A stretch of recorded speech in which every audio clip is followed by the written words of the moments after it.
muchísimas gracias por la invitación, muchísimas gracias por vuestras palabras y no sé qué decir. Intentaré hablaros de un tema que creo que tiene que ver con lo que estáis trabajando en varios de los cursos. No sé si, bueno, a algunos les parecerá un poco quizás más teórico, pero bueno, como tenemos luego la posibilidad de hablar sobre varias cosas, también podríamos hablar sobre vuestras opiniones, no solo sobre vuestros proyectos, y así hacemos como una cosa más.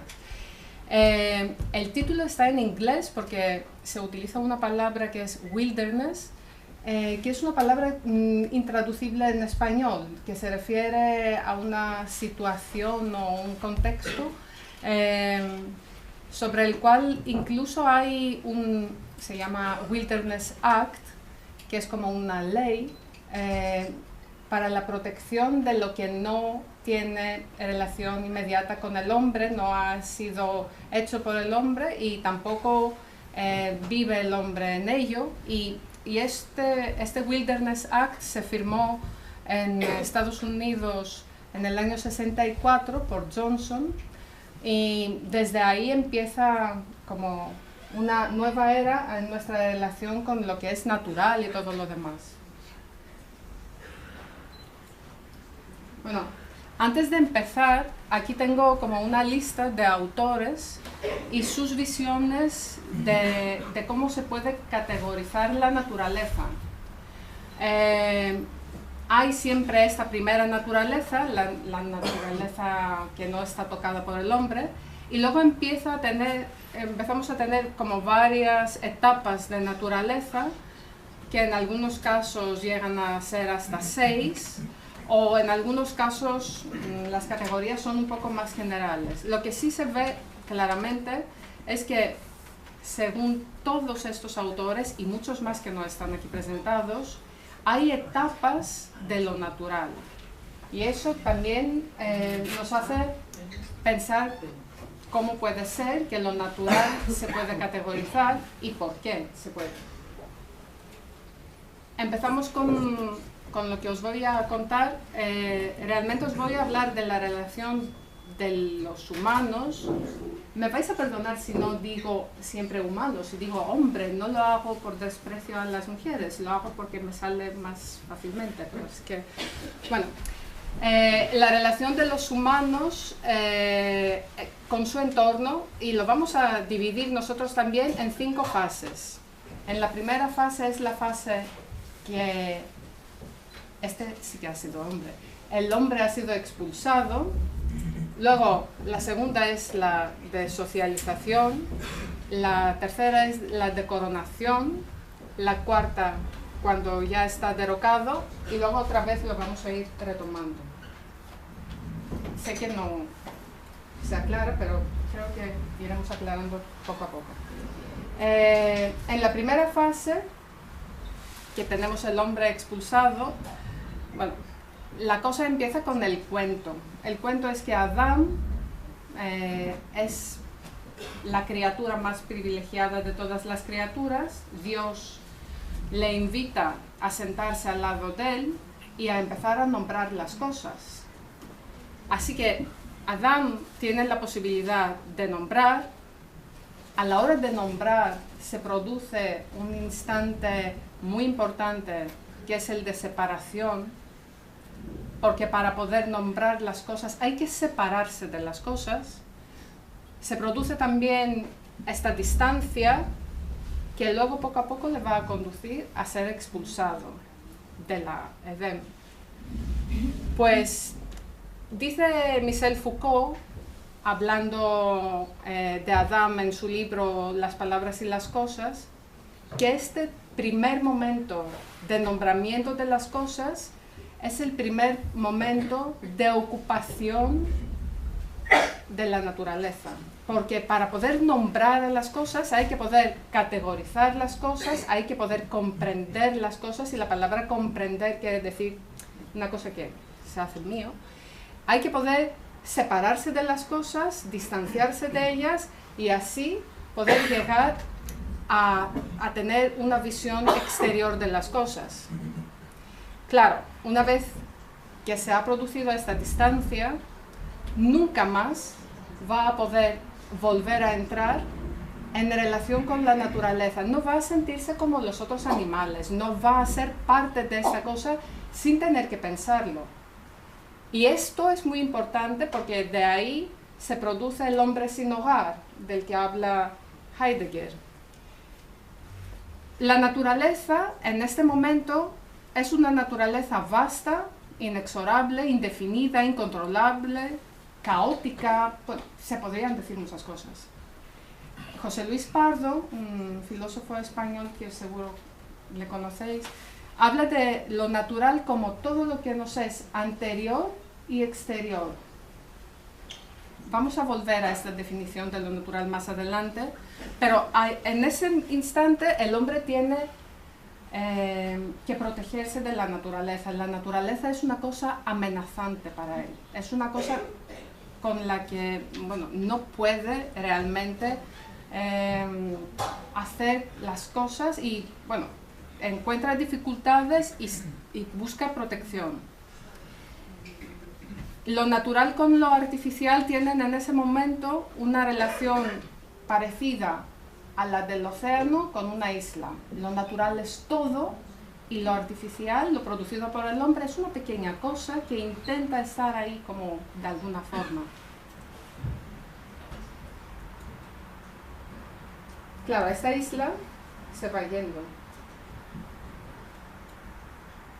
Bueno, en la segunda etapa, el hombre ya ha expulsado y, bueno, habiendo sufrido varias situaciones difíciles y todo lo demás, empieza un poco a poder controlar mejor la situación. Y ahí empieza la socialización. Este nuevo hombre socializado puede crear el espacio público.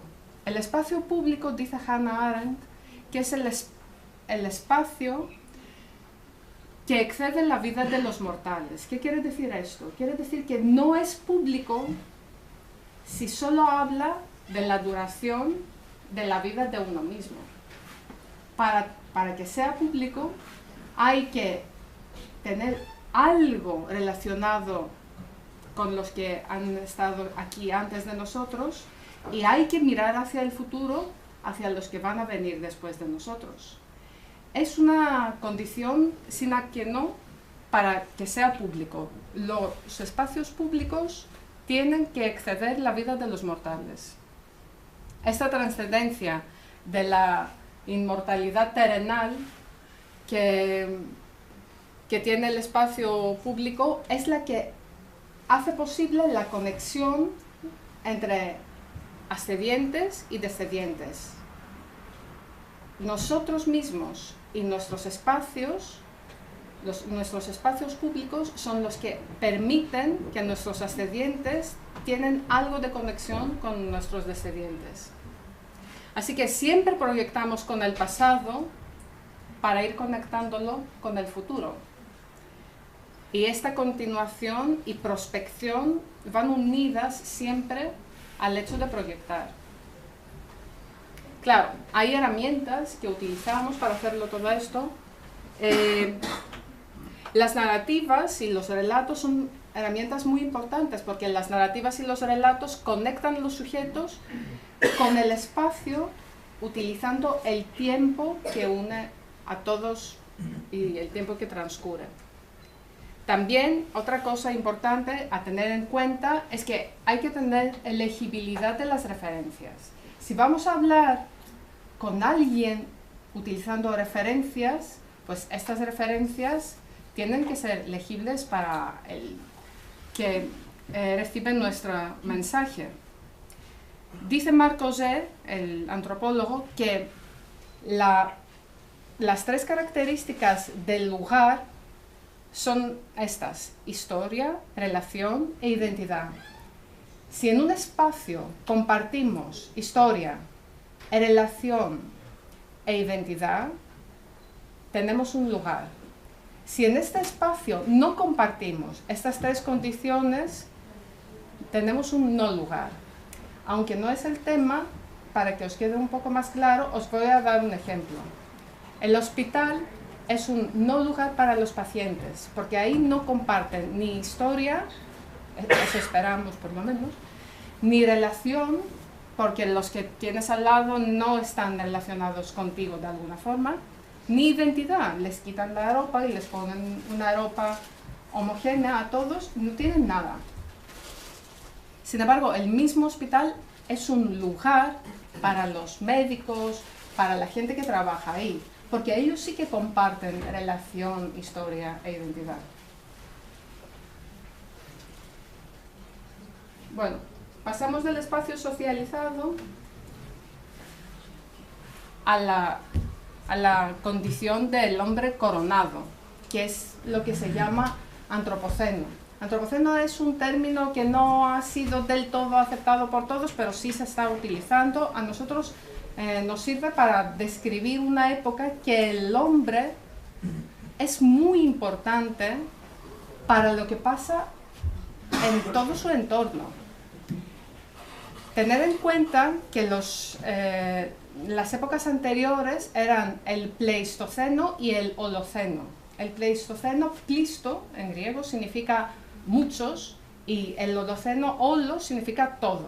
Ahora ya la era nueva está caracterizada directamente por el hombre, que tiene hasta la posibilidad, no sé, de cambiar el clima de la Tierra y muchas más cosas. Esta es la fase de la coronación, es una fase muy importante para el hombre. Bueno, claro, lo artificial urbano en este momento se expande en todo. Todo parece ser artificial. Lo que ha quedado como natural empieza a domesticarse tanto que ya pierde sus características de naturaleza y se desnaturaliza.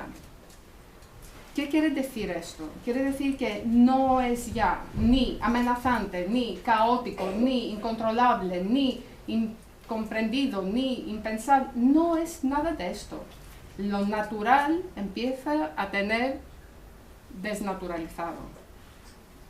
En este sentido, todo deviene paisaje y la naturaleza parece que nos pertenece a nosotros. Nosotros somos los amos de la naturaleza. La imagen de la isla con la que empezamos a hablar de lo natural como una cosa que va por todos los sitios, un océano, y la isla en el centro es lo artificial, pues ahora se ha invertido. La imagen de la isla corresponde a lo natural y todo lo que lo rodea es lo artificial. La naturaleza que ha quedado es una naturaleza fraccionada, contenida, dependiente, protegida. Mirad que tenemos ecología, que ecología significa el logos de la ecos. Ecos es la casa, naturaleza como casa nuestra, que nos pertenece a nosotros. Es también conservada, porque la sostenibilidad realmente habla de una cosa que nosotros conservamos, que claro, nos merece la pena conservarlo porque lo vamos a utilizar nosotros, pero es una cosa que lo conservamos nosotros. Y claro, también proyectada, reconstruida cuando algo pasa y nos parece mal que haya pasado, por ejemplo, una deforestación o una cosa así, pues vale, pues hacemos nuevo, como naturaleza, pero nuestra. Y claramente todo eso conduce a una naturaleza interiorizada. La naturaleza ya no es una cosa en la que me siento pequeño y perdido y amenazado, sino que es una cosa que yo lo puedo interiorizar, es mío. Bueno, hay muchas referencias y muchas cosas. Sé que vamos algo retrasados.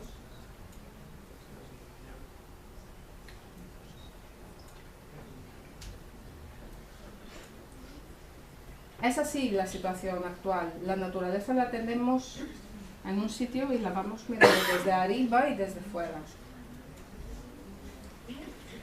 Y así, bueno, ¿sabéis? Como los los reyes así como coronados y muy importantes y no sé qué, pues empiezan a hacer mal la cosa, claro, porque van de exageración a exageración y con las exageraciones la cosa se va estropeando. Hemos dicho hasta ahora que lo natural, en tanto que anterior y exterior, lo que dice José Luis Pardo, que es lo que define la palabra natural, pues es todo lo que nos es usual y ordinario. ¿Qué quiere decir esto? Esto quiere decir que si para un niño que ha crecido en la ciudad, la imagen de la ciudad siempre ha sido coches y edificios y no sé qué, pues esta imagen es una imagen natural, porque siempre ha vivido en este mundo de coches, no sé. Si ves vacas, por ejemplo, hay como, porque hay una vaca. Claro, la vaca no es nada natural para un niño de ciudad. Eso quiere decir que lo natural no es un concepto fijo. Lo natural es un concepto que va cambiando. Por ejemplo, en otras épocas, a lo mejor, el hielo, por ejemplo, era una cosa natural para, no sé, para muchos sitios del mundo. Ahora parece que no lo es ni siquiera para la Antártica. Quiero decir que no hay un concepto natural fijo.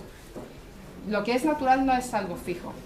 Así que nos vamos a quedar con la idea de que lo natural es lo usual y lo ordinario. Lo que decimos también cuando hablamos, que decimos, claro, naturalmente, esto es natural.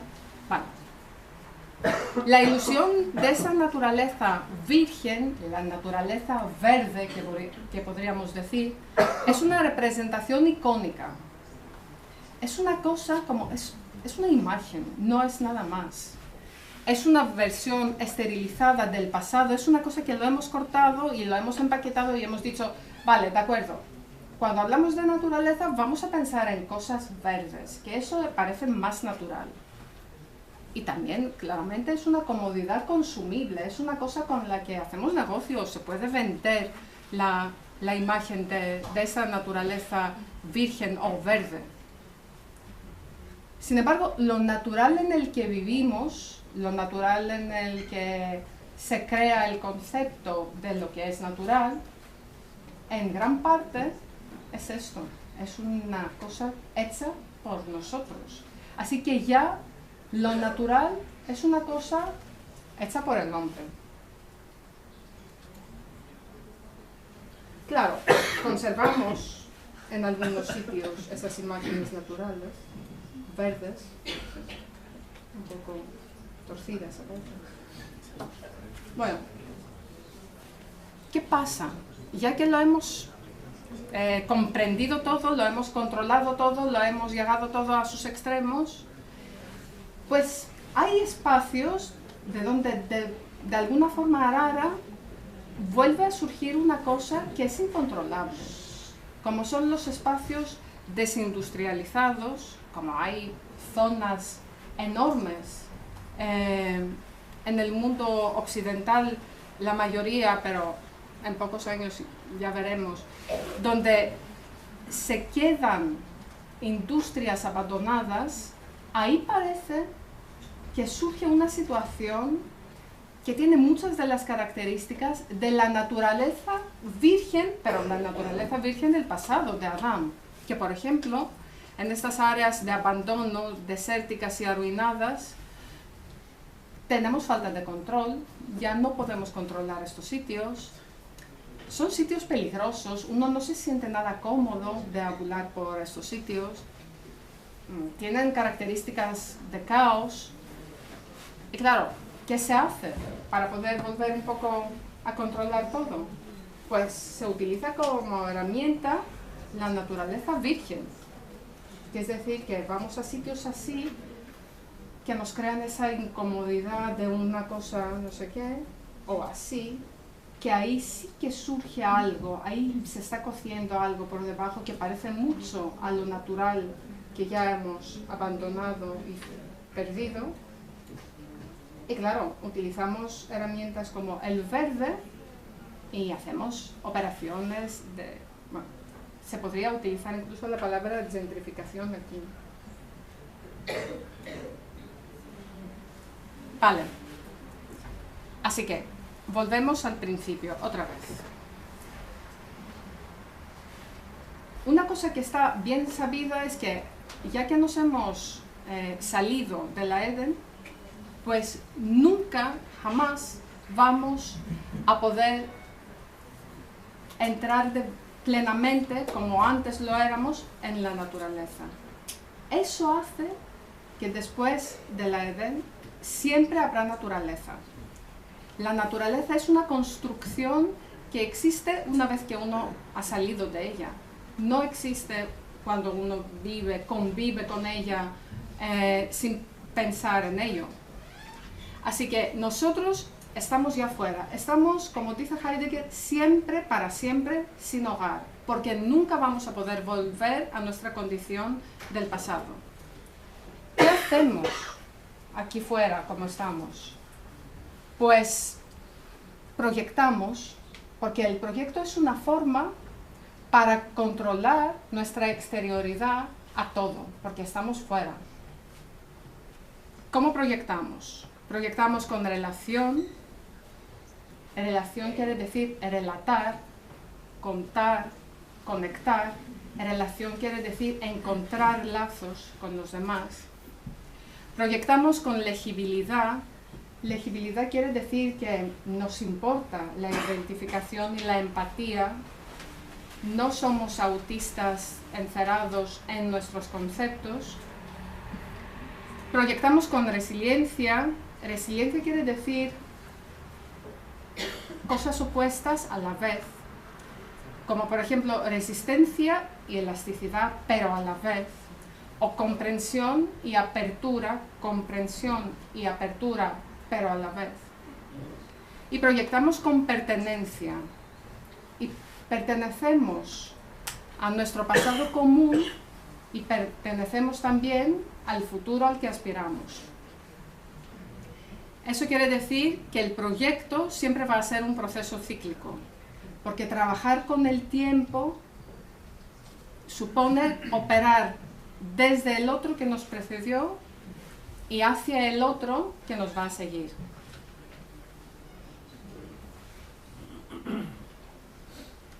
Gracias.